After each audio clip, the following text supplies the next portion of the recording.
నమస్తే. నోరు, మైకు, పదవి ఉన్నాయి కదని చెప్పేసి నోటికి ఎంత వస్తే అంత మాట్లాడడము పాకిస్తాన్లోని పాలకులకి చాలా అలవాటైపోయింది. ఆసిఫ్ అలీ జర్దారీ అక్కడ ప్రెసిడెంట్, పాకిస్తాన్ ప్రెసిడెంట్. పూర్వపు పీపీపీ, పాకిస్తాన్ పీపుల్స్ పార్టీ ఏదైతే ఉందో దానికి ఆయన చైర్మన్ లేదా ప్రెసిడెంట్గా ఉండేవాడు. ఆయన ప్రస్తుతం ఒక వాచాలత్వం, నోటి దురుస్తనాన్ని ఒకటి ప్రదర్శించాడు. ఆయన అనేది ఏంటంటే, పాకిస్తాన్లో ఉన్న హిందువులు 4% హిందువులు ఎవరైతే ఉన్నారో వాళ్ళందరినీ మేము భరిస్తున్నాము లేదా సహిస్తున్నాం వాళ్ళని అని చెప్పేసి అన్నాడు. వాళ్ళు అక్కడ ఉన్నది ఏదో వీళ్ళ దయ మీద, వీళ్ళు ఏదో పెడితే ఎంత పెడితే అంత తిని హ్యాపీగా అక్కడ ఉందాము అని చెప్పేసి. హ్యాపీగా అన్న పదం ఎందుకు మనం వాడుతున్నామంటే, వాళ్ళందరూ మాతో కలిసిపోయి ఉన్నారు, హ్యాపీగా ఉన్నారు అని ఆయనే అన్నాడు. ఎంత అభ్యంతరకరమైన మాట. అది ఒక ప్రజాస్వామ్య దేశం. ప్రజాస్వామ్య దేశంలో ఉన్న వ్యక్తులు ఏ రకంగా గౌరవించుకోవాలి. ప్రజాస్వామ్య దేశము అంటే అక్కడ ఎలక్షన్స్ జరుగుతాయి. ఎలక్షన్స్ జరిగి దాని లోపల నాయకత్వం ఏదైతే ఉంటుందో అది ఎన్నుకోబడుతుంది. కోర్స్ ఆ నాయకత్వం తర్వాత జైల్లో పడి ఉండొచ్చు, కళ్ళు కనపడకపోవచ్చు, ఇంకో రకంగా కావచ్చు, దొడ్డిదారిన దొంగదారిన కొత్త ప్రభుత్వం అక్కడ ఏర్పడవచ్చు. ఏదైనా కానీ అని మొత్తానికైతే అక్కడ ఎలక్షన్స్ అనేవి జరుగుతాయి. అంటే ప్రజాస్వామ్యంలో ఒకళ్ళు ఎక్కువ ఒకళ్ళు తక్కువ అన్నది ఎక్కడా లేదు, ఎక్కడ ఉండదు, ఎక్కడ ఉండద్దు కూడా. కానీ అక్కడ ఓపెన్గా 14 ఆగస్టు అంటే వాళ్ళ స్వాతంత్ర దినోత్సవం నాడు ఆసిఫ్ అలీ జర్దారీ ఒక ప్రోగ్రాంలో మాట్లాడుతూ ఆయన అన్న మాట ఇది: to make the world a better place. The Indians have a different point of view. They have their own agenda in mind. They believe in Akhand Bharat, but there is a lot in between which they have forgotten. We are Muslims, they are not. But we are Muslims of the mindset that we tolerate. We have 4% Hindu population in Pakistan, and they're as free, as good as anywhere else. They would rather be with us than be with them.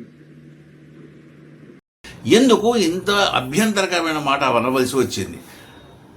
UK లాంటి దేశాలలో, United Kingdom లాంటి దేశాలలో grooming gangs కింద పాకిస్తానీస్ అక్కడికి వెళ్ళి, course Pakistanis majority ఉన్నారు అక్కడ, దాదాపు 90% ఉన్నారు. వేరే వాళ్ళు లేరు, వేరే దేశం వాళ్ళు లేరు అని ఎంత మాత్రం లేదు, అందరూ ఉన్నారు. కాకపోతే 90% పాకిస్తానీస్ గ్రూమింగ్ యాక్ట్స్ అని వచ్చేసి అక్కడ వాళ్ళు చేస్తున్న అల్లరి ఏదైతే ఉందో అది గవర్నమెంట్కి పెద్ద తలకాయ నొప్పిగా మారింది. మరి ఇంత చేస్తున్న వాళ్ళు భరిస్తున్నారా? యూకే భరిస్తుందా? లేకపోతే పాకిస్తాన్లో వాళ్ళ పాటికి వాళ్ళు బతుకుతున్న హిందువులు ఎవరైతే ఉన్నారో వాళ్ళని వీళ్ళు భరిస్తున్నారా? ఎంత అన్యాయమైన మాట. 24 crores పాకిస్తాన్ యొక్క జనాభా, 24 కోట్లు ఉంది అంటే దాని లోపల 2.17గా లెక్క. 2023లో అక్కడ సెన్సస్ అయింది. ఆ సెన్సస్ ప్రకారం 2023లో 2.17% ఆఫ్ హిందువులు ఉన్నారు. అంటే దాదాపు 51 లక్షల మంది వస్తున్నారు. 24 crores తీసేస్తే ఇంత వస్తుంది అనమాట. అయితే ఆయన చెప్తున్నది ఏంటంటే 4% ఉన్నారు ఇక్కడ అని. 4% అన్నది ఎక్కడ లెక్కకి అందట్లేదు. సెన్సస్ ఒకటి చెప్తే ఈయన ఒక లెక్క చెప్తున్నాడు. యాక్చువల్గా వీళ్ళు ఎక్కడైతే ప్రాతినిధ్యం వహిస్తున్నారో, ఆసిఫ్ అలీ జర్దారీ కానివ్వండి, అతని కొడుకు బిలావల్ భుట్టో కానివ్వండి, బిలావల్ భుట్టో జర్దారీ అని ఉన్నాడు. అతను 23 వరకు కూడా ఎడ్యుకేషన్ మినిస్టర్గా ఉండేవాడు. ఇప్పుడు ప్రస్తుతం పీపీపీ ఏదైతే పార్టీ ఉందో దానికి చైర్మన్గా మాత్రమే ఉంటున్నాడు. కోర్స్ అతని ప్రస్తుతం గవర్నమెంట్ ఏది ఉందో దానికి సపోర్ట్ చేస్తున్నారు అంతే. వాళ్ళు ప్రాతినిధ్యం వహించే ఆ ప్రాంతం ఏదైతే ఉందో దాన్ని సింధ్ అంటారు. సింధులో విపరీతంగా అబ్డక్షన్ జరుగుతుంది. అంటే హిందూ అమ్మాయిలని, చిన్న పిల్లలని, చిన్న 13-12 ఏళ్ళ అమ్మాయిలని ఎత్తుకుని వెళ్ళిపోయి సంతానాన్ని ఉత్పత్తి ఏదైతే అది చేస్తున్నారు. ఈ రకంగా జరుగుతుంది మొత్తం పాకిస్తాన్లో. ఆ పాకిస్తాన్ మొత్తంలో కూడా ఈ ప్రాంతంలోనే ఎక్కువ జరుగుతుంది. కోర్స్ ఇదంతా ఒక పక్కకి పెట్టగా, ఇప్పుడు ఇంకొక విషయం ఏంటి అంటే, దీన్ని జావేద్ అఖ్తర్ తీవ్రంగా ఖండించాడు. మన దగ్గర గేయరచ్ అయితే ఎవరైతే ఉన్నారో ఆయన దాన్ని తీవ్రంగా ఖండించాడు అనమాట. బెనజీర్ భుట్టో ప్రధానిగా ఉన్నప్పుడు 2008 ఆ ప్రాంతాల్లో ఇతను ఆసిఫ్ అలీ జర్దారీ మొత్తం అంటే టేక్ కేర్ ఎవరైతే ఉంటారో టేక్ కేరింగ్ అంతా మొత్తం అతను చేసేవాడు అనమాట. వ్యవహారాలన్నీ, ఆమెకు సంబంధించిన వ్యవహారాలన్నీ చేసేవాడు. లంచాలు మాత్రం విపరీతంగా తీసుకునేవాడు. ఎంత లంచాలు తీసుకునేవాడు అంటే 10%.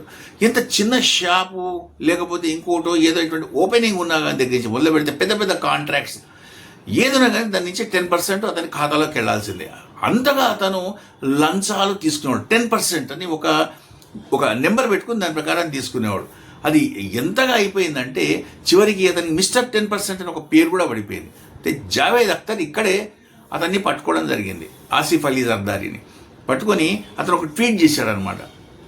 ట్వీట్ ఏం చేశాడు అంటే, మీకు 10% ఉంటేనే కానీ తప్ప మీకు ఈ 4%, 3% లాంటివి కనపడవా అని చెప్పేసి ఒక ట్వీట్ చేశాడు. ఇన్సల్టింగ్గా ఉంటుంది. తర్వాత అక్కడ లోకల్గా ఉండే హిందువులు ఎవరైతే ఉన్నారో వాళ్ళందరూ నీ దయ మీద బతికేది వాళ్ళు కాదు, వాళ్ళంతటా వాళ్ళు కష్టపడి సంపాదించుకుంటారు, బతుకుతున్నారు అని చెప్పి. ఈ వీడియో మీద మీ అభిప్రాయం ఏంటి? దయచేసి కామెంట్స్ రూపంలో చెప్పండి. ఎట్ ద సేమ్ టైం ఛానల్ని సబ్స్క్రైబ్ చేయండి, వీడియోని లైక్ చేయండి. Thank you.